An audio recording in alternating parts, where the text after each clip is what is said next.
I know there's going to be a little bit of a delay between it actually coming live and this is why I need to have like an intro. I need to make an intro.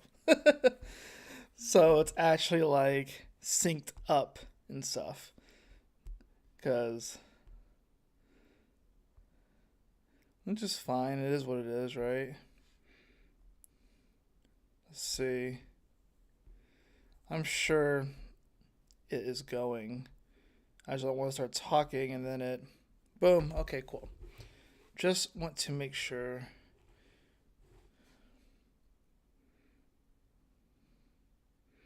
Boom. All right. Yo, yo, yo. What is going on, my beautiful brothers and sisters, fellow radiators of love? My name is Jamal Pope, aka J Phoenix, and welcome to this week's live installment of Cosmic Convergence.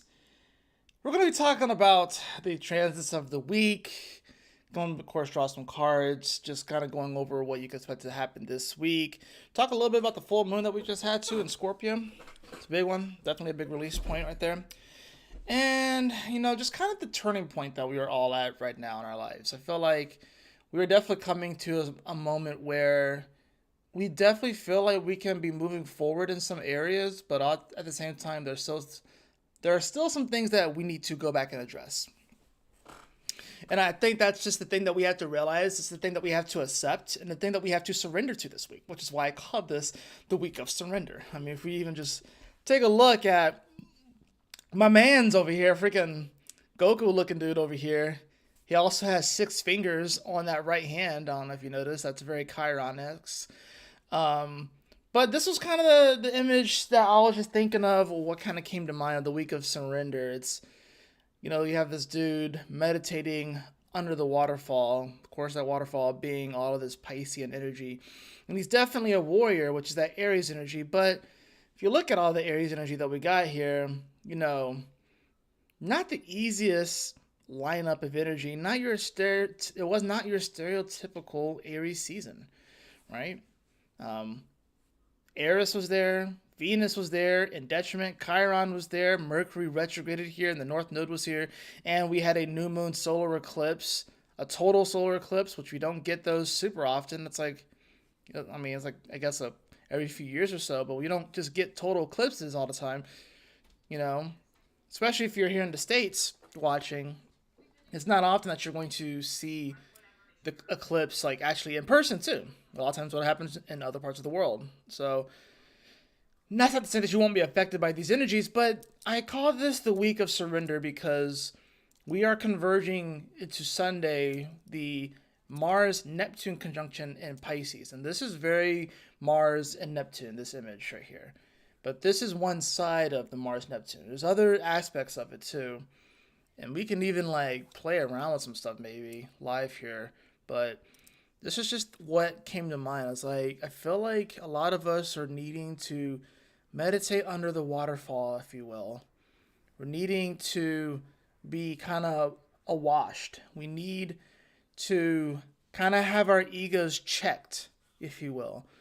And for us to realize that in order for us to create a more beautiful, more prosperous, more abundant world, or realize just how prosperous and abundant the world actually is, it's more of a realization, is that it's going to take all of us. It's going to take every single one of us within this collective consciousness to realize our part in the journey, realize our part in the story, and that it's not going to just be one person or one group of people that's going to come and save us. It's going to require all of us to do our part. So, in the reason why I say this is the week of surrender, well, we'll definitely talk about it, but it has a lot to do with the Mars and Neptune. It has a lot to do with Mercury that's going to be coming direct on top of the North Node. It has a lot to do with that full moon of Scorpio that we just had. And the moon, of course, at the time of me making this, is still in Scorpio.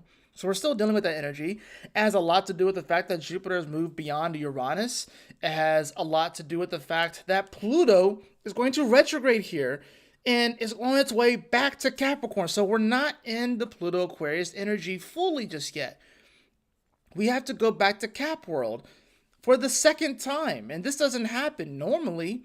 at least in all of our lives, whenever Pluto would ingress into a sign, it would only go back into the previous sign once. We're getting this twice, and it's Cap World. So that just means that this is going to be the last gasps of a dying system that's going to do everything it can to reach its tendrils into various aspects of your life and try and suck that energy out and suck you dry, so it robs you of your ability to really create those awesome things in your life by convincing you that you need to hold on to something. You need to hold on to these things from the old, decaying, dying system, that this is literally the last gasp. It's almost like this Pluto retrograde happens, and it's almost like it's being resuscitated for one final go. And it's going to be a hell of a sight to see. But are you going to get caught up in all of that, or are you going to actually surrender to the process, to surrender to the new world that is being born right now? That's really what this all comes down to. So let's go ahead and hop into it. So at the current moment, of course, we do have this moon here at 17 degrees of Scorpio. Now that full moon happened at 5 degrees, right? 4 degrees, excuse me. This was yesterday night, right? Now, what was interesting about this particular full moon is that it was in square to Pluto. So Pluto, of course, being the dispositor of this moon, which the moon is in its fall position in Scorpio. So we have to remind ourselves of that this moon was not feeling too hot, right? With a -1. And nothing is particularly fantastic right here. We got +3, +3, +1, +1, +1, -1, -4. So we don't really have like a lot of just like bang it out, amazing energy as far as that goes. But this is about us, realizing the things that we do have, right? And what are full moons mechanically about? They're about releasing things, right? Let's just use the basic terms of astrology. It's about releasing things, right? And what's Scorpio? Scorpio's desires, it's sex, it's the secrets, it's hidden shit. So in many ways, this was a full moon that, if we were to take it in layman's terms, we're to release certain desires and different shit like that, different secrets. Blah, blah, blah, blah, blah, right? It was squaring Pluto. What we were having to release are the emotional attachments that we have to this Aquarian future, essentially, right? That we think is supposed to happen. And it's not going to look like what we think. Pluto still has to go back into Capricorn. So we still have things to address. Okay? We still have a lot of things to address. But if we just go back and look, as far as full moons and Scorpios go, if we just go back and look to last year, the full moon in Scorpio,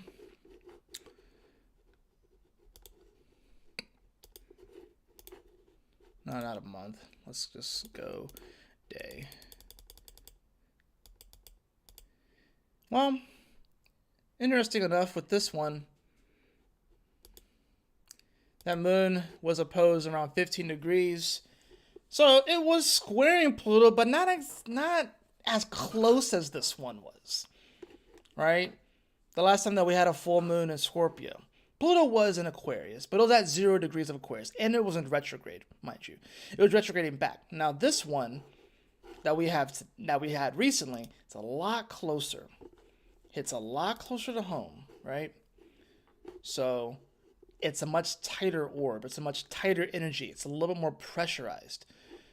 So right now, emotionally, we definitely have certain attachments to the old world, but we also have attachments to what we think the Aquarian world is going to look like. We also have certain attachments to certain groups and the way in certain group think. Attachments to what we feel like people are going to accept about ourselves or accept in general, right? We also got to remember too is that in the last time that the full moon happened in Scorpio, remember, Jupiter was in Aries,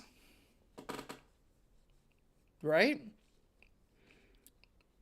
And this is the thing about astrology that I want to like drive home is that, like, I know sometimes I may say things and maybe I don't explain it as well, but also I want you to just kind of pay attention to the rarity of certain events, because the last time that we could have had a full moon in Scorpio while Jupiter was also in Taurus with the sun would have been 13 years ago.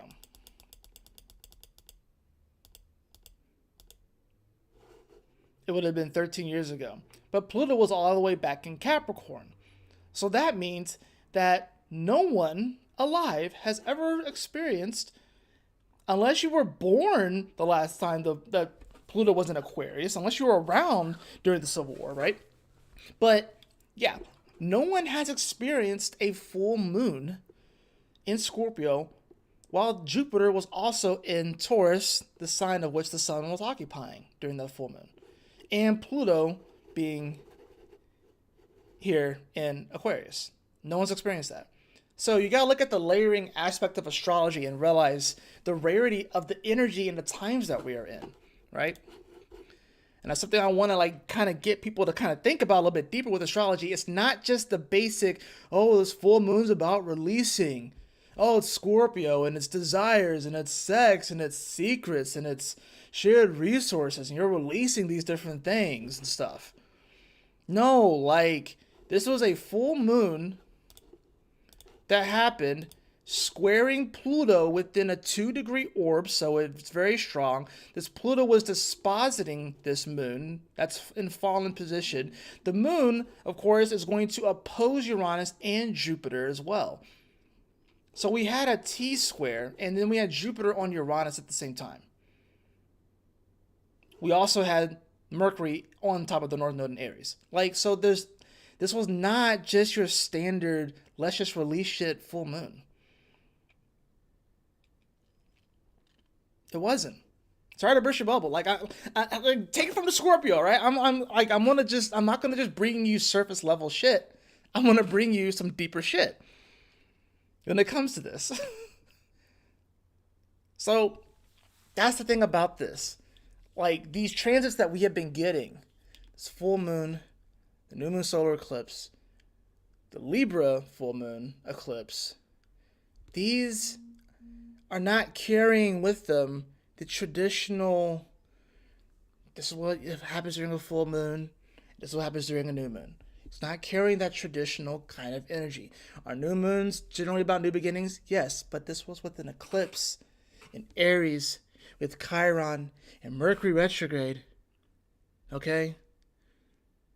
And Eris as well was with those energies. You know? So it was not necessarily the new beginning and the new you that you probably thought it was. It was more, and it was conjunct Chiron exactly. That was a solar eclipse about what it is that you need to heal in your life. What is it that your ego is incredibly butthurt over, and we all have it? What is it that needed to be healed? And this full moon in Scorpio following that is not simply this release point that we think it is. It is, what are the attachments that you still have to this system that is falling apart? What are the emotional attachments that you have? What are the emotional attachments that you have when it comes to the Aquarian vibe and these different energies connecting with larger groups of people and cosmic energies and connection, right? And the fact that this Pluto is getting ready to retrograde here, literally, like, then, like, I mean, shoot. It's going to be retrograding, what is it, next week? So this is the last full week of Pluto going forward. It's like the moment that the moon pretty much reaches Pluto and goes over Pluto, it retrogrades right here at the beginning of May. So when we come back next week, we're going to be more so talking about that. But this is like, I'm preparing you guys for that too, for this week. Because like I said, this is the week where we have to surrender in many ways. Preparing for this Pluto retrograde, if you will. So Mercury comes direct, but then Pluto goes retrograde. So we get a flip, we get a switch. And while Mercury is a personal planet, and generally we're a little bit more aware of that, it's this Pluto that's going to provide the potency and the juice right now that we really need to pay attention to. So, I don't know what to tell you guys. It's going to be a powerful week, right? And we all have attachments somewhere here. And just look at where Scorpio, of course, is in your chart with the full moon. But you also want to look at the ruler of Scorpio and Pluto and see where that's going down. And see that squaring energy, right? And just address your attachments. And you want to, of course, use your sun. I know we have like the ascendants, of course, but like use your sun sign. And go from there. And kind of see what it is that you may be trying to hide from yourself, but that's really needing to bubble up. You got to remember, Scorpio is a detective, and full moon, this is like the big reveal point. This is the release point. This is like when the detective has all the people in the room and goes over his synopsis and all of the data that he has collected in his journey to find out who the culprit of this crime was. And all of the signs are going to point back to you. And that happens for everybody. Literally every single person. It's going to point back to you. Why? Well, this is coming after the new moon solar eclipse on Chiron. And it's in Aries, right? So this is about the individual, right? Okay, so it's not anyone else. Do we affect each other? Absolutely, right? But we have to start taking some personal accountability for our lives, So yeah, this was a very interesting point. So like say for Scorpios, right? This full moon is in your first house and Pluto was in your fourth house and it's about to retrograde back into your third. So for Scorpio, this is really about whether or not you can really, truly emotionally express who you really are and be grounded in that. And it's like you are wanting to move into the world where you can finally feel comforted in your weirdness, because that's the thing about Scorpio that they don't want people to know, is that their fourth house, the house of security and the comfort and, especially from an emotional standpoint, the emotional foundation, is that they're actually pretty fucking weird, right? They want to play it off like they're cool and mysterious. No, Scorpio, you're weird, okay? You're weird. And you're ready to finally move into that with Pluto there, but it's got to retrograde back into Capricorn, your third house. Which means that there's some things that are going on with your mind. And you're trying to figure everything out in your head and be the investigator and stuff like that. So it's like you really emotionally want to, like I said, show up for yourself and be there and really express and be who you really are. But in order for you to really release that and show that, you got to also address the fact that while you want to really be your unique, cool, creative Aquarian, like emotional self, and I really kind of show that your emotions can be a little bit Uranian in nature, Aquarian in nature, right? It can be random, out of nowhere. This is why Scorpios have strange mood swings. I want to know why Scorpio, because for some reason go from being hot to cold, it's because their emotions are Uranian. It's Aquarian. It can come out of fucking nowhere. It just pops in and out like a wormhole. All right. I know I'm telling Scorpio secrets right now, but it's just there are no secrets. All right, but no secrets here. So that's kind of what's happening with those guys, right? Now, let's just keep going, right? Libra. This full moon. Full moon was in your second house. So some releasing points as far as money and as far as like your value, if you will. In Libras, you need to learn how to value your emotions more. those deeper emotions. You need to learn how to value that stuff more because you don't really value it as much. But you thought that you were going to come into Pluto in the fifth house world and really start to tap more into your heart space. But guess what? You have to build up and address your emotional foundation in Capricorn. You have to address your purpose and legacy and why you're even here in the first place in many ways. Right? And you have to address the way that you're seen in the world. Capricorn wants to be seen. Are you outsourcing your heart and what you really want just so you can be seen in that Capricorn fourth house where you feel comfortable as being seen by other people? But do you really value those deeper emotions? Or are you just placating to the highest bidder and not actually being who you really are? That's Libra. Virgo, right? This full moon was in your third house, right? It's, of course, squaring Pluto, right? And this, of course, squaring Pluto in your third, fourth, fifth, sixth, in your sixth house, right? So there's a release point as far as like, you know what? You have to like, Virgo's really being a detective here, right? Because your mind is Scorpio, right? So you already think about a lot of deep shit naturally. When you're thinking about these sort of things, you think about secrets. You probably also have secrets that you don't want to tell people, right? And you thought that you were just going to go into the sixth house land and Aquarius. And I think Virgo, this was really about you. You thought you was going to go into this whole service to humanity, if you will, right? You want to be able to serve humanity in a greater way, but you're only going to be able to serve humanity in a greater way if you start to address your heart. Because your heart, the fifth house for you, is Capricorn, right? So I would say look at your career, look at that sort of stuff, look at that legacy. Do you actually love what you're doing? How are you going to be a better service to humanity if you don't actually love what you're doing? You know, you can come up with things. You can come up with things all the time in your head, in the third house Scorpio, because your mind is very fixed water. Virgo. Your mind is fixed water, right? So it can be very icy sometimes. Sometimes it's hard to get to a Virgo because their mind can just ice up. It can thaw, but it can be just iced up as well. It can be pretty rigid. But at the same time, Virgos, you guys actually think more with your emotions. It just doesn't seem like it all the time. I know I'm revealing y'all secrets, but it is what it is, right? So Virgos, you're going to have to start to readdress things when it comes to your heart, you know? And with Pluto coming back into Capricorn, that's really what you're going to be addressing. It's like, I know you kind of want to do this service, and I think Virgos are kind of wanting to manifest a new daily reality. That's what the whole Aquarius thing is. But they're not going to be able to manifest a new daily reality until they address this whole Pluto going back into Capricorn in the fifth. Leo, this full moon was in your fourth.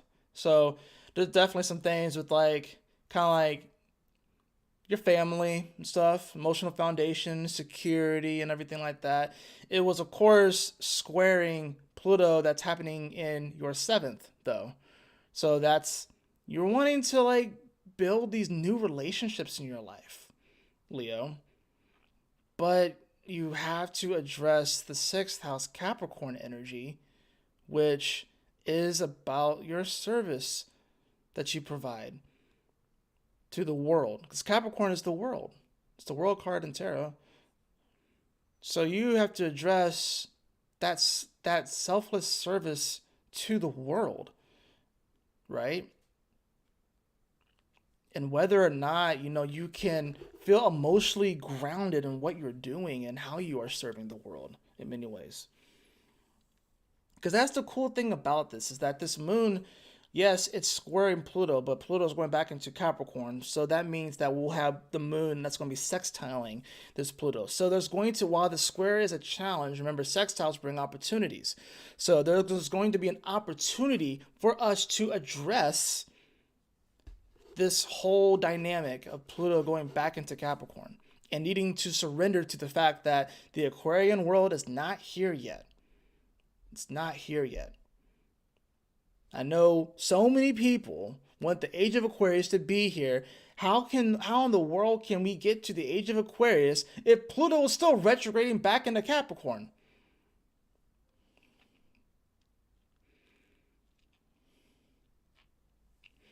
I don't know what to tell y'all. Cancer, this full moon happened in your 5th house. Cancer, y'all gotta learn how to love again.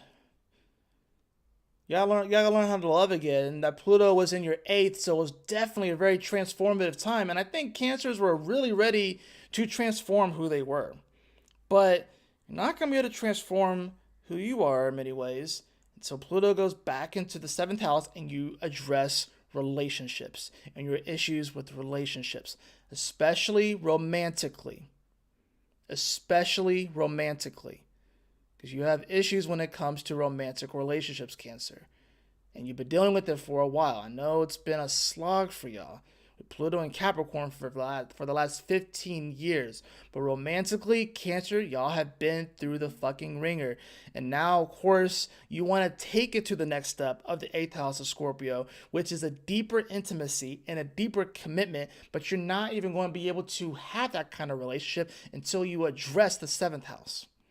And you stop being with people that try to Capricorn over you and lord over you and try to dominate you all the damn time. And stop trying to be Captain Save-A-Ho. Because Cancer, you keep doing that. You keep trying to be Captain Save-A-Ho.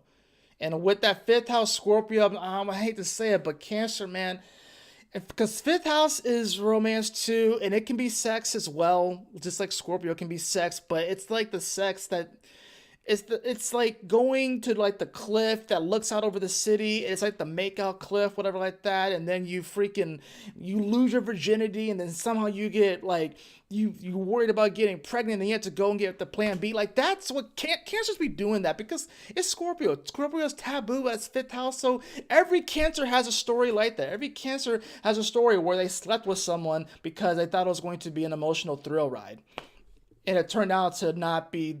It might have been fun, for sure. It definitely might have been fun, but every Cancer has done that and has turned that person into a longer relationship and it not work out. Correct me if I'm wrong, but every Cancer has done that. Every Cancer has taken what was supposed to be just a basic ass hookup and tried to turn a whole relationship into that thing and then wonder why they had issues.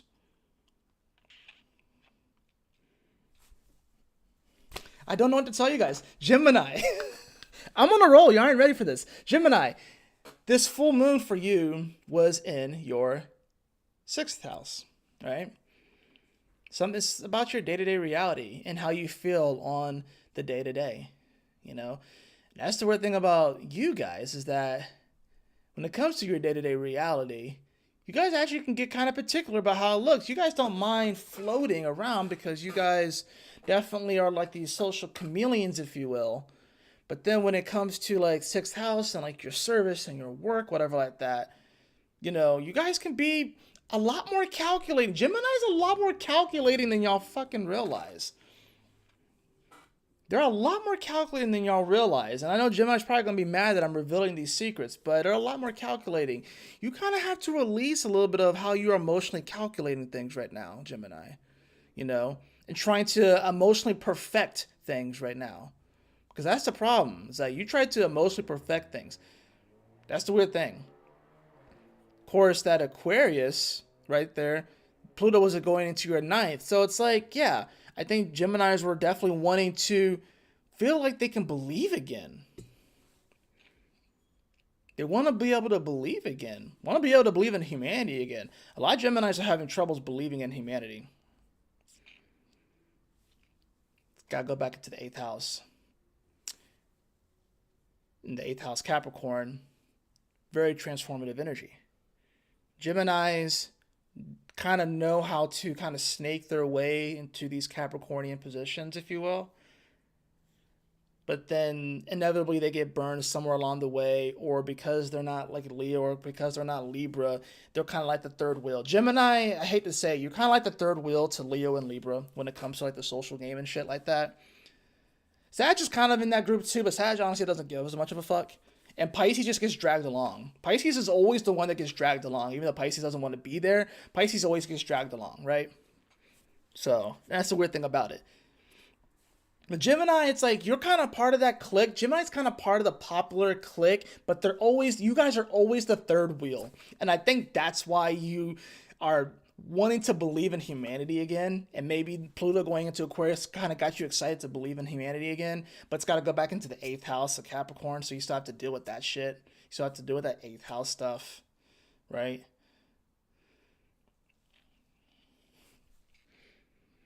So it's like you gotta like learn how to not try to emotionally calculate everything and try to emotionally perfect your reality, right? You can't honestly. You need to stop running away from your emotions, Gemini. It's kind of like honestly every single air sign. Every single air sign is trying to run away from their emotions. Y'all can't do that anymore. Taurus. Of course, for you, this full moon was in your seventh house, squaring Pluto in the 10th. So I think it's like you're ready to really feel like you're on your purpose. You really feel like you're ready to really feel like you are on the way to the top, if you will. But there is some releasing that has to be happening in your relationships, and you honestly have to you have to have vision. You have to believe in the vision of where you're going to. That's Pluto coming back into Capricorn in your ninth. Do you even believe in the top of the mountain? Do you believe in that top of the mountain? Based off of the relationships in your life, you have to examine, Taurus. Are you living someone else's purpose, or are you actually living your purpose? That's the thing about this, too. Because Taurus is with the 10th house Aquarius and Pluto moving there. You guys are about to go on a pretty wild journey and meet some very unique, creative, innovative people and really start to attract those into your life. Tauruses are about to have probably some of the most interesting career paths over the next 20 years. You're about to work with some of the most interesting people in the world that will change your life forever. But that's only going to happen is if you believe you can even manifest that kind of thing. So, Aries, that full moon for you, of course, is your eighth house, right? So, Aries, and of course, is squaring this Pluto in Aquarius, which was in your 11th. So, 8th house, 11th house. Yeah, I think you obviously can feel that you are transforming. I think Aries are probably feeling like they've had like a little bit of power here, but it's been kind of weird for y'all with Venus and Chiron and Mercury retrograde there in the North Node. So there's been like some weird energy as far as that goes. And I feel like with Aries, it's like you're kind of having to mature a little bit here, and you don't really know what to do with that. So I think this is about emotionally maturing, Aries, for you guys. And with Pluto, like I said, coming back into your 10th, yeah, this is definitely about you learning how to be kind of having to grow up a little bit and just be emotionally mature and not feel like you have to just hyper react like everybody and everything. You know what I'm saying? It's like you got to learn how to take that energy, corral it, and then shoot it out and, like, you know, turn it into something else. You know what I'm saying? Pisces, its full moon for you was in the ninth. And of course, Pluto was in your 12th and it's coming back into your 11th. So, Pisces, you're having to release a lot of these emotions about what you believe about people in general, with the Pluto going to Aquarius and it's your 12th house. I feel like Pisces, you guys need to stop. All right. Oh my God, tell me this. Pisces,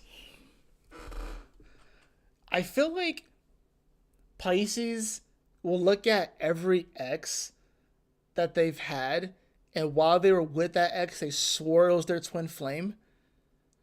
But then the moment that they're out of the picture, it's like Pisces have probably had the most twin flames out of any like sign. Like every past relationship for Pisces is a twin flame. Like it's like they're all twin flames. They can't all be your twin flame, Pisces. They can't all be a twin flame. And I think Pisces, a lot of times what you do is that you will take things to such a weird level that you think everything is a sign. And maybe for you Pisces, everything is a sign, but I feel like Pisces, y'all take it to a whole nother fucking level, right? That Pluto's going to come back into your 11th. So you had to actually learn about systems when it comes to like people, if you will. Because Capricorn is also about systems, but it's like it's the 11th house, so it's people, and it's not just like the systems of like the economy and all that sort of stuff, but the way that humans organize themselves is what Pisces has to reevaluate and come back to. Because right now, emotionally, you believe certain things about the world, and you believe certain things about people, and these things need to be released in order for you to finally like move forward, and for you to stop thinking that like every person that crosses you is a narcissist, or that every person that you're with is a twin flame. Maybe they're not a twin flame. Maybe they're a soulmate. Maybe they're not a soulmate. Maybe they are, maybe they're not. But who cares? I think Pisces, ironically, for a sign that doesn't like putting labels on things, you love putting labels, especially on relationships. They're my twin flame. They're my soulmate. Who fucking cares, man? Just who fucking cares, Pisces? Just chill out and start to believe that you can connect with people on a deeper, intimate level again, and not feel like you're going to get burned and hurt.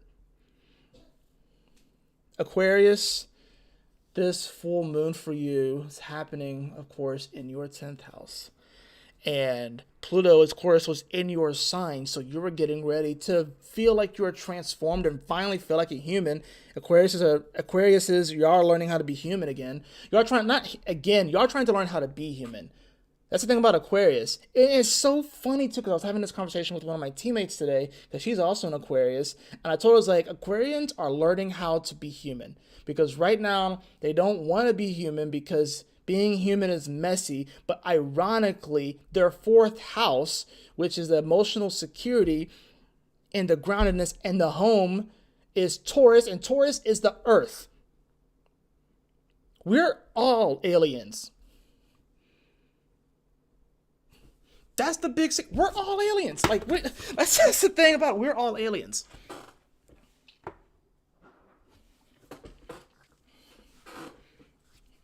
So, like, literally everything here is alien, right? So, that's the crazy thing about it. Aquarians want to just hide away from the world, and Aquarians don't like people, but secretly y'all love humans. Aquarius, secretly, you love humanity. We got good food here. It's a beautiful earth. We got trees and oceans and beautiful sky and stuff.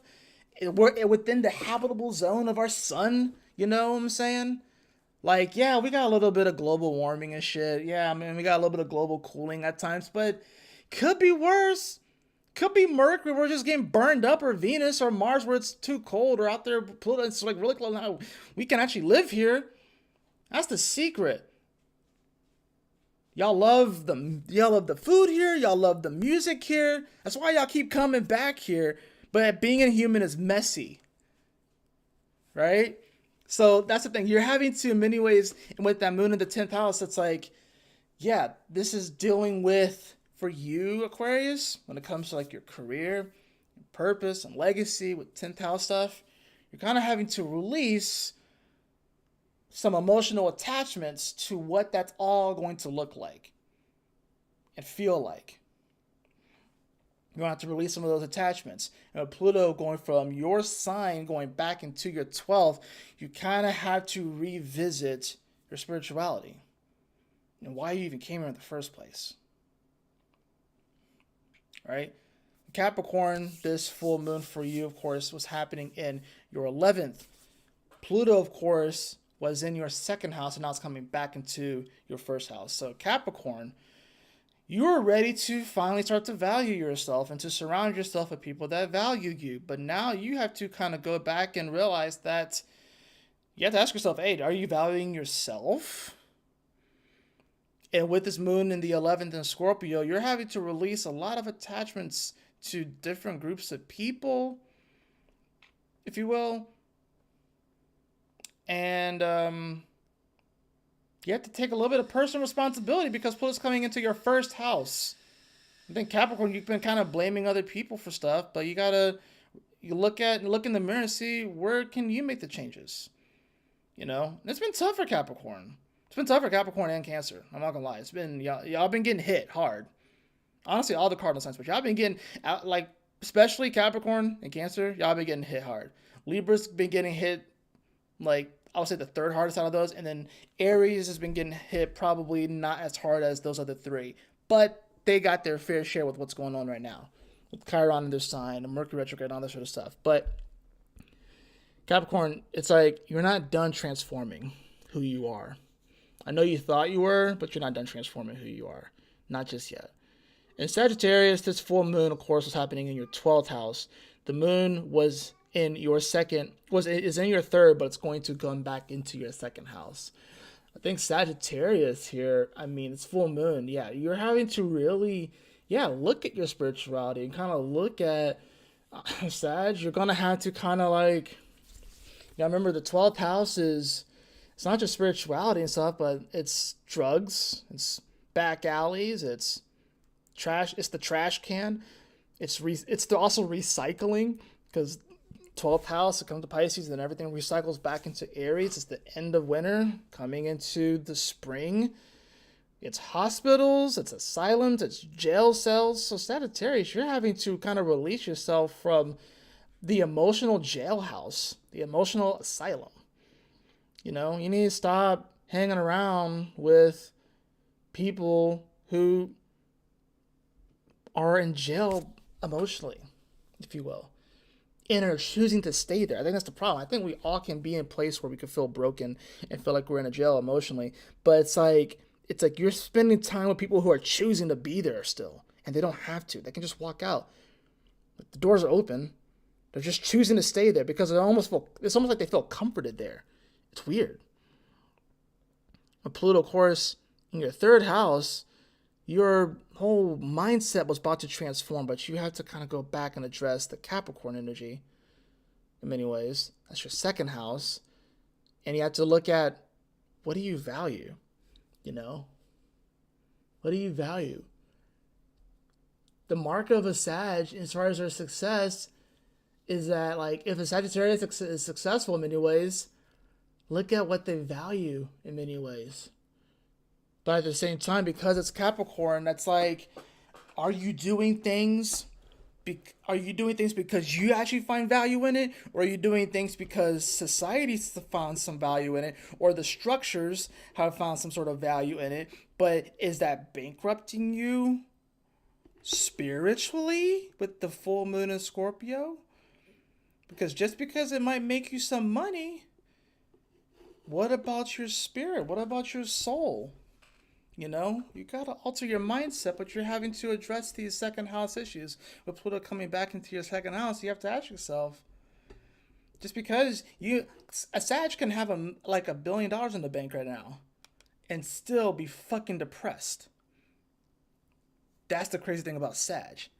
So y'all can have everything in the world, monetarily wise, or even just object wise with Capricorn. Y'all can have all the stuff in the world. You can have 20 cars in your garage, but you can still be fucking depressed. Why? Because you outsourced your spirit and your soul just for $1. Because you thought it was going to get you somewhere. Because you wanted to be seen. You're ready to change your mindset about things, but you have to go back and address this. Are you doing these things for the right reason, if you will? That was the full moon. That's just the first part of this thing, right?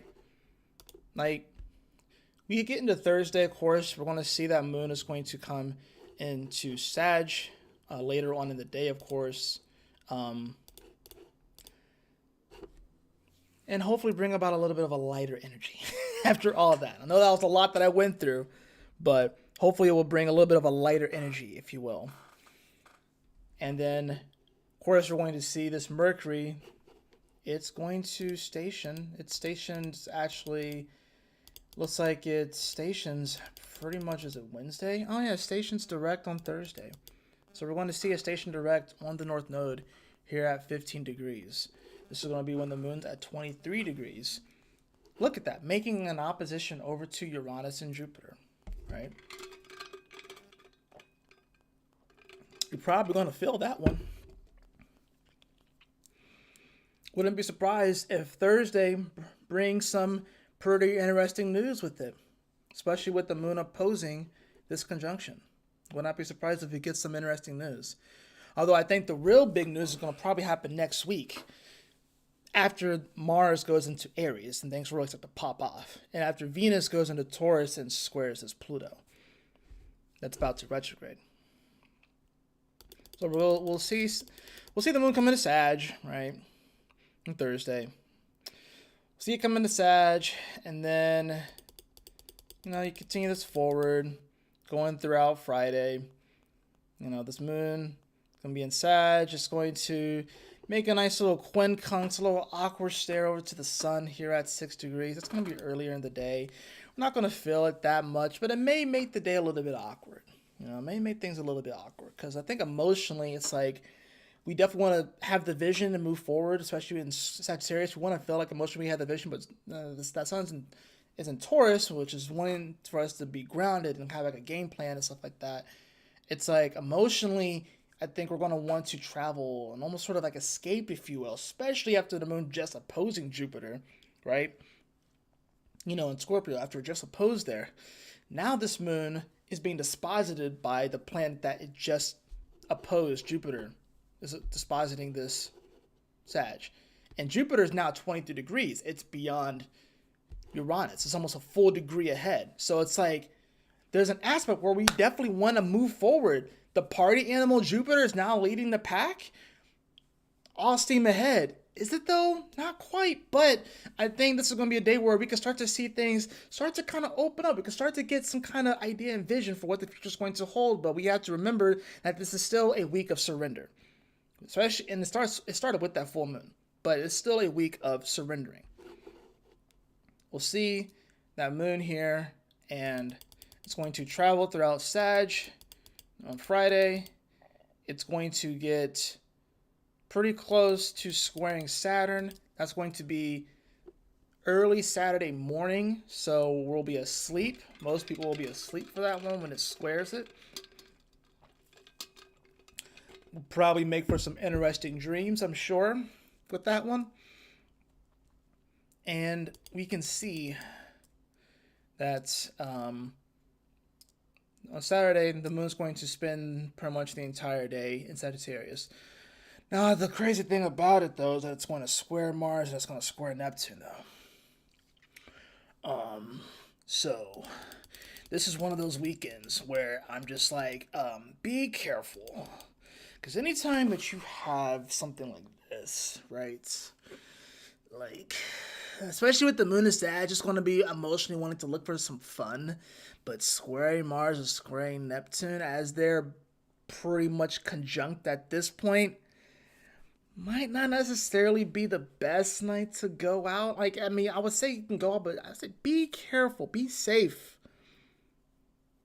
Because this moon's going to want to, especially now that the ruling planet of Sagittarius, Jupiter, is ahead of Uranus, it's probably thinking, oh, well, I've already conjuncted Uranus. I've already conjuncted the weirdness and the randomness that's Uranus. Nothing crazy could possibly happen, right? If I just go out if I just have one more drink, or if I do one more line, or I know I gave this thing up, but if I just did it one more time, I'll be all right. I can't handle more crazy dreams. I feel you. They're only going to get crazier. Especially with Mars on Neptune and Saturn continuing throughout Pisces. We all been having crazy dreams. But we have to look at these dreams as like, I'm to the point now with mine where it's like, I don't shrug them off. But since I've dealt with crazy dreams my entire life as a result of being a Scorpio sun 12th house and a Pisces moon, like I've dealt with this my entire life, and especially like night terrors and stuff like that. So I feel like everyone's like, oh my gosh, my dreams are just crazy and so vivid. I'm like, join the clubs. I've been doing that my whole life. And I'm not trying to toot my own horn or whatever like that, because I know I'm not the only one like that too. But yeah, join the club. It's like, and people are like, well, how do you deal with this? Like, you just learn how to become lucid. You realize that life is kind of a waking dream as well. And it's a part of the journey. It's part of the experience and stuff, you know? Um, I used to like astral project a lot when I was younger. I still technically can. I just don't all the time now. And then like when it comes to like lucid dreaming, it's to the point now where it's like I know my abilities in my dream. So it's like it's so ingrained in me that's kind of second nature. So like my state in my dream is lucid, but there's like another level beyond lucid dreaming, whatever, that I don't, it's like I lucid dream anyways, but then there's like another step beyond it. And that's sort of like my version of lucid dreaming. You know what I'm saying? So it's like, it's weird. Like, it's very weird. Like, I know, like, it's like, I know in my dream that I know I can fly. I know I can swim very fast. I know I can run very fast. I know I can jump really far. I know I can do a bunch of these things because I've done it so many times now, right? I've done it so many times. So it's just like second nature in my dreams, you know. But then there are moments of lucidity, if you will, that I would have. So it's like I would say see the dreams. I think this would be a good time to keep a dream journal, honestly. I think it'll be a good time to keep a dream journal right now, just in general. Or keeping a journal just in general, I think is really positive through this time because we have to like as humanity, we kind of have to get out of our heads so much and start like trying to like ask questions more and stuff and start putting things down on paper and everything. We gotta get out of our head and kind of get things written out and stuff like that. So anything that you can do creative right now too. That's the thing about this Piscean energy. Pisces and it's art too, right? So it's like you can also how can you get through how can you process these energies that are going on? Write, draw, make music, like do something artistic. Everybody, you don't have to like monetize it or anything like that, but do something creative. Everybody, I think everyone should have some sort of creative project, something that they maybe build. Maybe for you it's building birdhouses, right? Maybe for you it's painting murals. Maybe for you it's crocheting, right? But something creative. I think it's just as important for humans. It's just as important to have something creative to kind of work with, you know? Something that engages your hands, something that engages your mind and stuff like that. Even with writing, you're engaging your hands. With painting or drawing, you're engaging stuff like that. You're engaging both of these things. So it's like it's something that ignites all of the different senses to create an expression of something that's within your heart. I think that is incredibly important. Very, very important. And I think, suppressing that is probably just as bad as not eating or not having enough water or not taking full breaths, you know? I think that's super important to do, you know? Um, yeah, I appreciate the tangent, honestly. I appreciate you bringing up the dreams, Willow, because, like, sometimes I just go off on the tangents, but I think it's really important to have that, you know?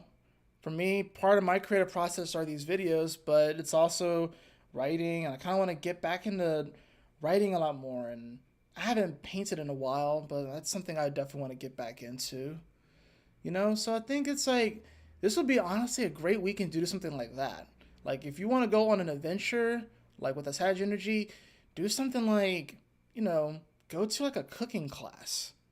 Cooking is part of art too. Go to a cooking class. Go to a drawing class or a pottery class or something like that. I don't know.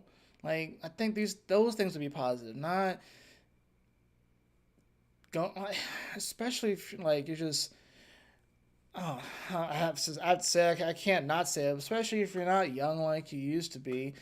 But going to the club at 40 years old, whatever like that, and freaking you're like three Long Island teas in, whatever like that, and then next thing you know, you're approached by who you thought was someone in their 20s, but it turns out they're 16 years old and they have a fucking fake ID and they somehow got into the club. You have sex with them, and then oh shit, now you're in jail because you fucked a minor. Like that's the kind of energy that the moon in Sag is when it squares this Mars and Neptune. Now, the cool thing about that, of course, is that the moon is going to be enshrined to Venus when they square. So that's kind of an interesting thing.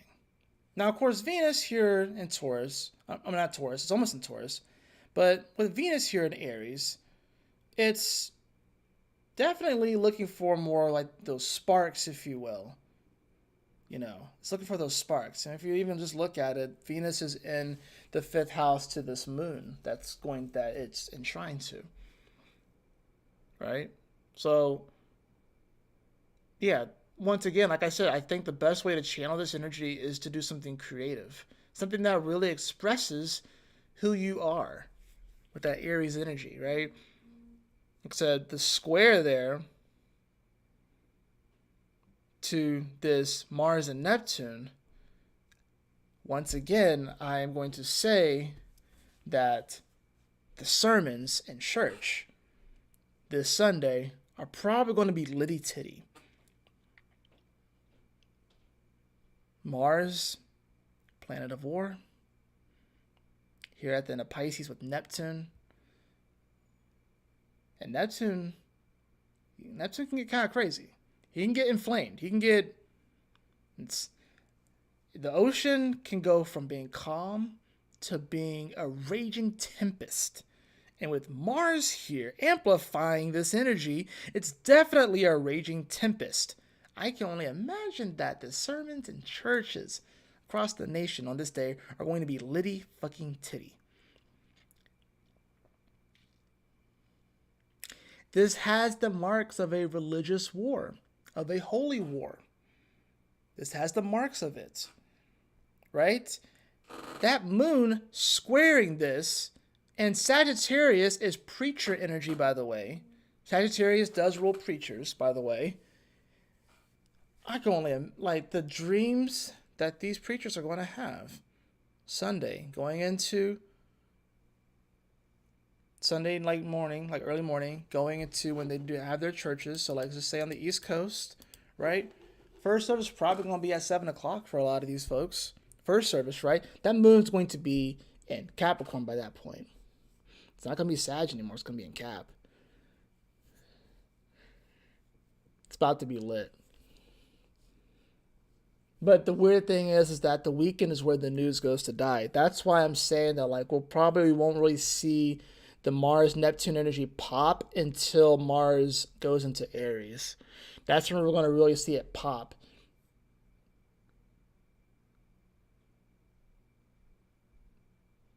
And then Venus, of course, is going to be ingressing into Taurus soon.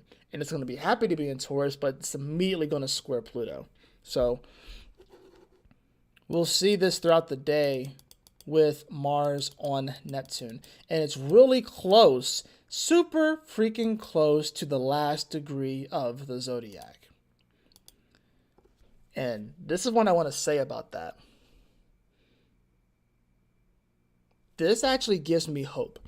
The fact that this is happening at 28 degrees and not 29 degrees of Pisces actually gives me hope, because it makes me feel that we won't actually kill ourselves as humanity. That the light will win. Because I feel like if this happened at 29 degrees, I feel like the holy war that's about to happen, or they're going to put on the image of happening, because it might just be a whole show put on by Hollywood, whatever like that. But it's not actually going to kill us all. And I know it sounds crazy and very radical and like probably way far out there that you guys probably weren't even thinking, but like this holy war that's happening, because Mars and Neptune 28 degrees, that's a holy war. It's a holy war, right? And Venus getting ready to, you see this? Like Venus is getting ready to come into Taurus as soon as that happens as well. Black Moon Lilith on the South Node. Come on now. I'm happy it's at 28 degrees. That's kind of weird. My moon is at 28 degrees. So I'm going to feel this conjunction. I already feel it. Do you know how much, and remember, Mars is also the ego. So this is going to be dealing with people's spiritual egos in many ways. And how we have to surrender this week and realize that we can't just do things all the time because we want to. Some things we have to do because we have to. Some things we have to do because there is a purpose to it. We can't just do things just because we feel like we have the power to do things. Because what happens when it spiritually bankrupts us? What happens when we allow our ego to get so big that we turn ourselves into some sort of spiritual idol? That's also Mars on Neptune and Pisces. And with the moon, that's going to, of course, be trining the sun on this day as well. At the end of Sunday, it trines the sun. At the very end of the day. So, it's in the 9th house to the sun. So, I think it's about emotionally how we can believe that we can build a better world. I think that's the beautiful thing about this sort of moment, is that we have to definitely focus on the foundation in Taurus and what light can we bring individually here, but emotionally how we can start to believe in a better world for everyone involved. Now we can build that, but it's going to have to come through us having to surrender to the process and surrender our ego's idea of what it's all going to look like, and our ego's like desire in many ways to be worshipped.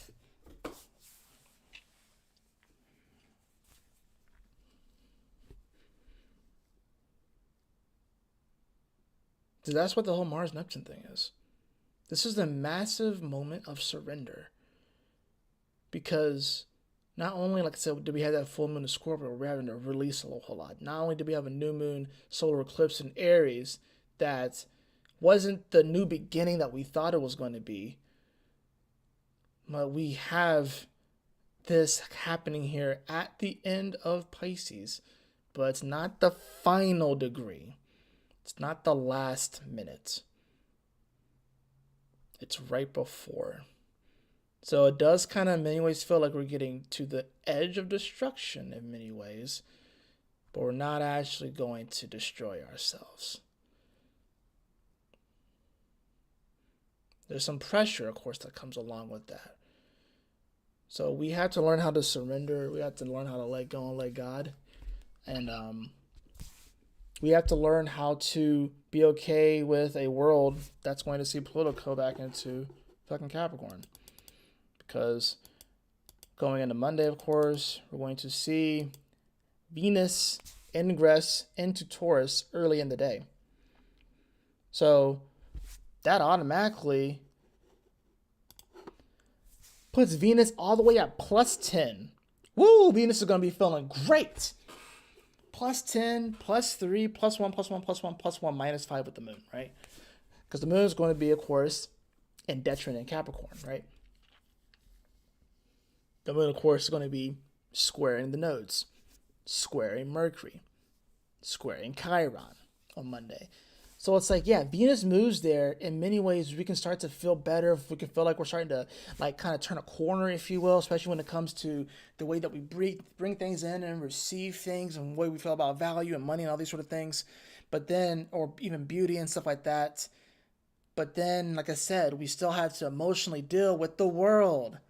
The moon's in Capricorn. So we have to emotionally deal with the world. We still have to deal with it squaring the nodes, squaring Mercury, that while it is coming forward, it's still in shadow, so we're still trying to figure things out about who we are. And then squaring, of course, Chiron, we're still trying to figure out the wounding and the traumas that we all have and how to heal and move forward. We're still having to figure out all that stuff, right? We're still having to deal with the fears that we might have in relationships with that black moon in Libra. We're still trying to figure out all that stuff. So I think this is like Instead of trying to figure it all out, we have to just surrender and just take things day by day, step by step, and realize that there are a lot of beautiful things that are showing up right now. It's beautiful that we have Venus moving into its rulership, that we're going to have Mars move into its rulership in Aries. You're going to definitely feel the shift.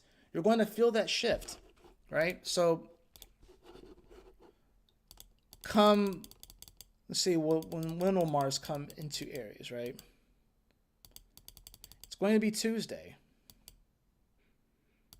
So Monday, we'll see the ingress of Venus. And then on Tuesday, we'll see the ingress of Mars. We'll talk a little bit more about that next week too. But we'll see the ingress of Mars. But of course, what's happening? Venus is getting ready to square Pluto. And the moon is going to be on Pluto when it's squaring Venus. Which brings back everything to that earlier point when I was talking about the full moon in Scorpio and how the real thing about it is it's not necessarily the release point where the full moon was. That's definitely a part of it, but it's also about the dispositor and the ruler of Pluto, which is Scorpio, which is Pluto, which is in Aquarius, which is going to come back into Capricorn. And the next time that the moon comes back around to Pluto, it's going to be retrograde. And we're going to be looking back at the old world and realizing that we still have some things that we need to clean up. Because Pluto, in many ways, rules decomposition, things breaking down. I think the fact of the matter is that we wanted to move into the next house and we left food in the fucking refrigerator of our old house or old unit, and it's starting to decay and mold and smell. And now we have to go back and fix it. And it's going to suck. We don't want to necessarily fix it, but we gotta fix it. We can't ignore it and sweep it under the rug. And the fact that this moon meets up with Pluto when Mars ingresses into Aries and we feel that bang of energy and we're feeling positive, and we can even look, of course, at the sheets. Look, plus 10, plus 6. Bam. Two of the personal planets at plus, feeling good. Well, we should be feeling good, right? But we can still feel that moon coming on to Pluto. We're going to definitely feel more so the fact that we have to go back and address Capricorn. One more time in our lives, we have to go back and address that energy. So, I hope that this helped. I know there's a lot here. Like I said, this is a big moment of surrender that we all are facing right now. And I think really what it comes down to is that we need to look at the things in our life that are beautiful, that are working out and stuff, and realize that we really can turn a corner, and we are turning a corner as humanity. It's just not happening necessarily in the way that we think it is, and it's not going to happen at the speed that we think it is. But I think this is honestly a great thing because the universe is giving us so many chances to get this right. That's the awesome thing about this. It's like, normally we don't get this many chances, but the universe is giving us another chance to get it right. It's like, maybe, if we're taking like a test or whatever like that, we failed. Pluto went back into Capricorn, and then it came back, and then it came into Aquarius. Now it's going back, maybe we failed again. It's like we're getting another do-over. So like, take advantage of this moment. Take advantage of this. It's like, we all have our winning and trauma somewhere. We all have failed in certain areas, and the universe is giving us an opportunity to take the test again. Do not waste this opportunity. Study this time. Like, truly, study this time. You know what I'm saying? And don't try to cram it all in on the night before the test. You know what I'm saying? And I don't even know if this is really like a test. That's just the metaphor that I'm using. But I think it's just like, this is almost sort of like we're going back and just like looking at what we are graduating from. And then maybe it's like we're still having to address some of those different things. Like, oh my gosh, look at that hairstyle I used to wear back in the 9th grade. Or, wow, you know what? I actually never really got over that person. I just suppressed it. Those are the sort of things. But the universe is giving us an opportunity to look at something again. So we can address those things, adjust, adapt, and move forward. This is a rare opportunity. So let's take the opportunity that's being presented to us, be grateful for it, and make some positive fucking change in this world. All right? I'll draw a card for the collective. So.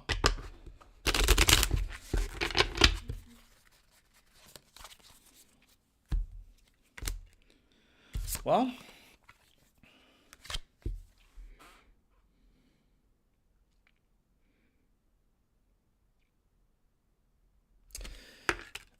I mean, yeah, like I said, I've been saying, it's like we are having to, like I said, it makes sense to that. I draw this card though here. So having to address, I mean, this is the Hierophant, right? So having to address these more spiritual authorities, spiritual matters, if you will. I have the Fool card here too. It's like you just got to make sure that you're following the right people, the right counsel, if you will. I think this is about trusting our higher self ultimately. You know what I'm saying? It's like we have to trust in the process. This is about a level of surrender. We don't want to be so foolish with this. Like this is in reverse, right? So we don't want to just be walking off the same cliffs that we've walked off the last 2 times here. Like we're being given another opportunity to address these things. Are you just gonna walk off the cliff again? You did it twice before. Are you gonna really do it a third time? Like, fool me once, shame on you. Fool me twice, shame on me. Fool me 3 times, and you're just a fucking idiot. Like, it's just. I've been trying to be a dick. I'm just saying, like, and I think we all have something in our life where it's like this, right? Where we've walked off the edge a couple different times. Maybe you've given that person too many opportunities, right? Maybe you've outsourced your happiness to that situation too many times. Maybe you've said yes too many times to that job, or you've overlooked how that person has treated you one too many times. Are you really gonna walk off the cliff again just because you're an empath? Come on, take your power back. Take your fucking power back. Especially to my empaths.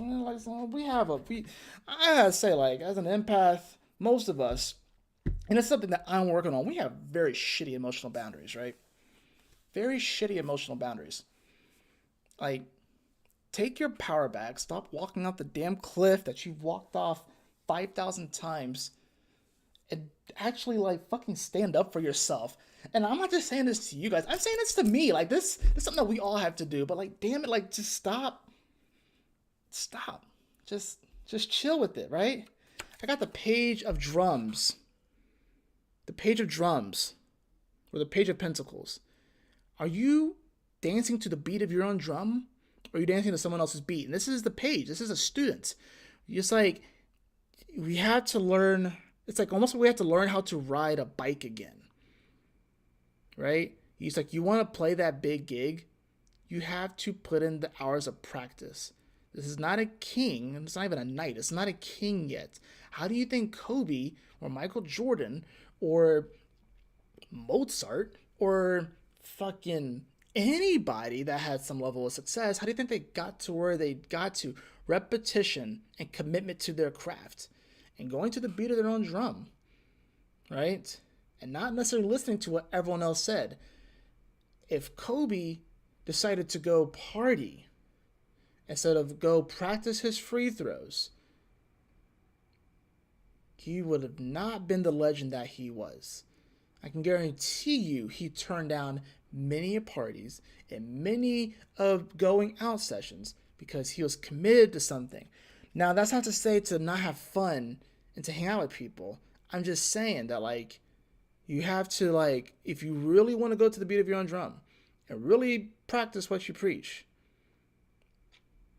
you got to commit to it. You got to do it. You know what I'm saying? So I'll draw one more card. Why not? Ace of Drums. In reverse, mind you. I think this is about us retuning things. Maybe the tuning is a little bit off on the guitar and stuff like that. We're having to retune things. We're having to restring the guitar, if you will. We're using the same old strings, if you will. We're having to retune our life right now because the music is a little off, The tune's a little bit off. The vibrations are a little bit off. And that's okay. It's okay if it's a little bit off right now because we're all a little bit off. Maybe you're a little bit pitchy right now when you're singing, right? Maybe a little bit pitchy. It's okay. It's all right. Maybe your voice cracks a little bit, you know? It's all good. Adjust. Use this time to adjust. The way that we adjust is by surrendering. Surrendering to the fact that this world is changing forever. Surrendering to the fact that the world's not going to look like it did 20 years ago. This is the last dying gasp of a system that is done. It's transforming. It's not going to be the same that it was in 2000. It's going to look different. And that's okay.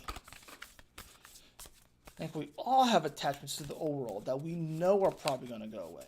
That we not probably 100% are going to go away. I don't think it's all going away, but a lot of it is. And we're going to have to learn how to live in that new world. And we're going to have to learn how to connect with people again, because you're going to need people. You can't just do it all on your own. They're getting rid of freaking self-checkout at these Amazon shop for your own, like do-it-yourself stores, and like Walmart and all these other places. Self-checkout's going to go away. Thank you. I'm actually glad the self-checkout's going away. I could talk to a human again. And people can actually get paid to do that job instead of us doing it for them. Like, a lot of these things are about to go away. We think it's going to go to this whole self-serve world. And really, we're going to be connecting back to, in many ways, us really serving and helping each other. Not this whole, I can just do everything by myself kind of deal. Teamwork makes the dream work. So...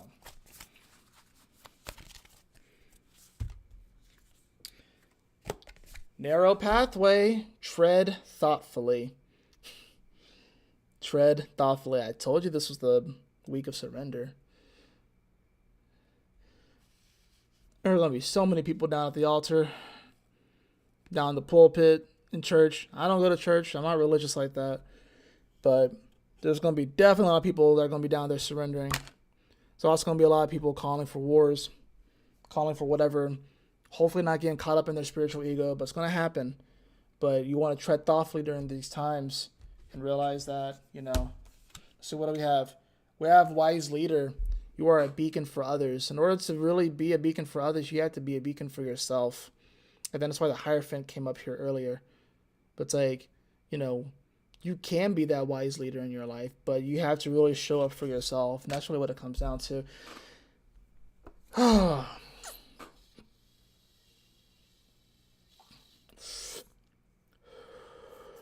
Well, it's 10:34, and I think I'm pretty much good with this video. So I'm going to cut it here, and I'm going to play some video games, because that's what I like to do.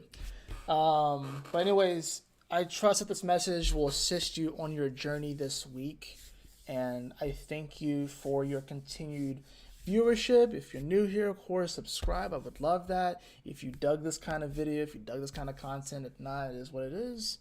You do you, boo. And just know that I believe in you, I trust in you, and I know that you're going to do awesome and amazing things.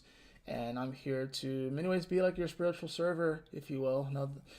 When I first started this channel back, like when I got back from Colorado, I called myself Aquarian Adepts, and my tag was like, your spiritual server.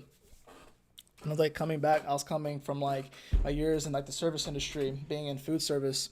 And you learn so much about humanity working in food service and retail in general too. But in food service, it's a whole nother ballgame. Like, you learn so much about yourself. I think everyone should work in food service at least once in their life. You see things that you didn't think that you would see in a fucking restaurant, but you see them, and it's pretty freaking wild. But the connection that you can build people is really cool. And same thing in the retail space. I think it happens there as well. But I call myself the spiritual server in Aquarian Adepts. And then I moved on to AstroPhoenix. Now I'm J Phoenix, which is just going to be here to stay. Because the intention is not to just do astrology on this channel, but I know it's like 99% astrology. So, but hey, it is what it is. I'll leave you with one other thing, I guess, right? Because that's just how this show is. I'll do one other thing. I have this really cool self-meditation book 3,299 tips, quotes, and reminders, and wake up calls for peace and serenity. Let's see what we got. I'm just going to turn to a random page, and I'm just going to read what jumps out to me. Allow yourself to feel the self-esteem, the dignity, and the humility of the Buddha that you are. Interesting. All right. How everyone can be the Buddha in their life, if you will. Right? Transcend your predicaments with laughter. I really like that one. Laughter is very, very important. To be nobody but yourself in a world which is doing its best to make you everybody else means to fight the hardest human battle ever and to never stop fighting. E. Cummings. It's a good quote. Notice the different patterns you develop when you make a genuine effort to live well and when you do not. Practice one thing: protecting, supporting, nourishing, or maintaining each week for 4 weeks. There was a lot that happened there. So you might have to like pause and like go back and re-listen to that one because there was a lot. Draw upon the strong, forceful qualities of the color red. Let it give you drive, energy, and courage. That's very Martian. Very Martian. Kindness is empowered by courage, and courage is empowered by kindness. Patience is empowered by strength, and strength is empowered by patience. All these qualities increase love and peace. I like that. That's nice. That was so Scorpio. I like that. That's nice. That sounds good. That sounds alright. When you wake up each morning, reaffirm your intention to practice loving kindness and compassion. Remind yourself each day to let go of ego, clinging, selfishness, controlling behaviors, negative thoughts, and possessiveness, aggression, resentment, and confusion. Each day, find one small way in which you can change a negative pattern. That's actually a really good one.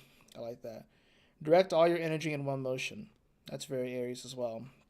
Let's read the other side of the page. I read one side. Let's read the other side.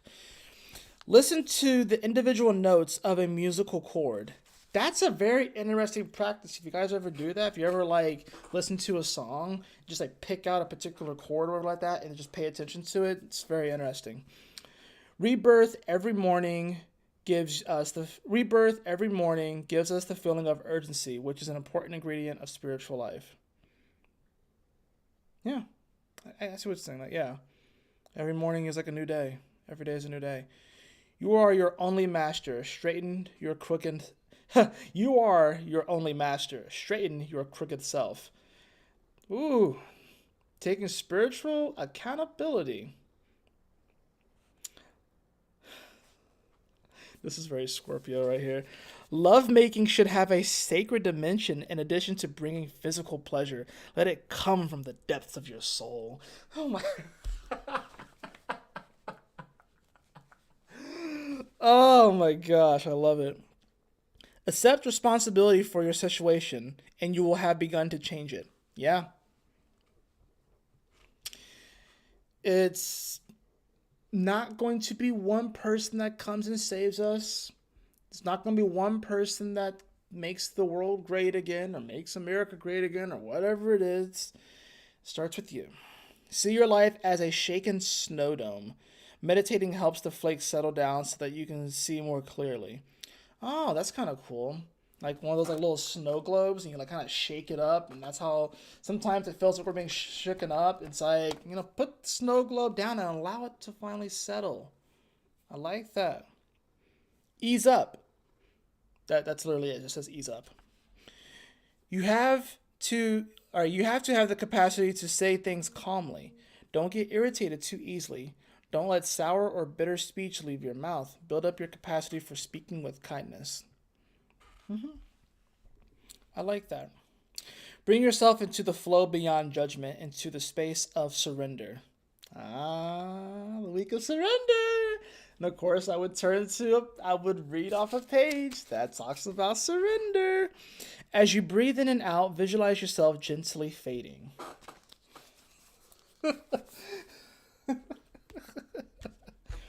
I'm just fading away, man. Just fading away. Just fading away. Fading away. It's very Piscean.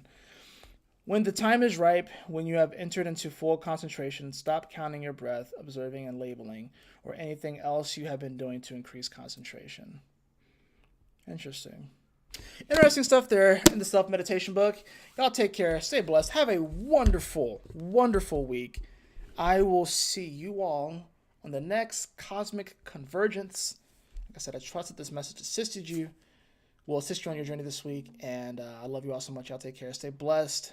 And yeah, I'll see y'all next time. Peace. Let's see.